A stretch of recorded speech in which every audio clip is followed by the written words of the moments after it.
আর তাদের সাথে মিলেমিশে যারা তখন ব্যবসা বাণিজ্য চালিয়েছিল তাদের অন্তত 50 জনকে এইবার নমিনেশন দিয়েছে একটা দল, যাদের ঋণ খেলাপির পরিমাণ 26,000 কোটি টাকা। ব্যাংকের সাধারণ মানুষ টাকা রাখে, তার টাকা ফেরত দিতে পারছে না।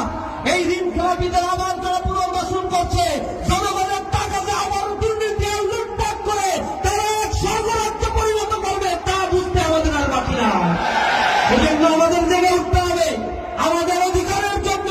সাতক্ষীরার জনপদ মাজলুম, নির্যাতিত, নিষ্পেষিত এই জনপদ আওয়ামী ফ্যাসিবাদের আমলে আমাদেরকে দমিত করা হয়েছে, কর্মসংস্থান সৃষ্টি করা হয় নাই।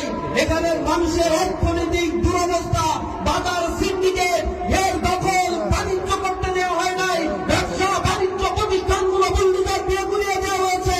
আমাদের ঘর বাড়িতে আমাদের আবাসনগুলোকে থাকতে দেওয়া হয় নাই। শত শত লক্ষ লক্ষ ভাইদেরকে নির্বাসিত জীবন যাপন করতে হয়েছে। আমরা এই জনপদে আর কোন জালিমকে স্থান দেব না যে জালিম এই জনপদে আবার জুলুম করবে। এজন্য আমাদের জেগে উঠতে হবে। আপনারা দেখেছেন তরুণ সমাজ বাংলাদেশের প্রতিটি বড় বড় বিশ্ববিদ্যালয়, ঢাকা বিশ্ববিদ্যালয়, জাহাঙ্গীরনগর বিশ্ববিদ্যালয়, জগন্নাথ বিশ্ববিদ্যালয়, চট্টগ্রাম বিশ্ববিদ্যালয়, রাজশাহী বিশ্ববিদ্যালয়, যেগুলো জ্ঞান বিজ্ঞানের আতুর ঘর হিসেবে পরিচিত, সেই বিশ্ববিদ্যালয়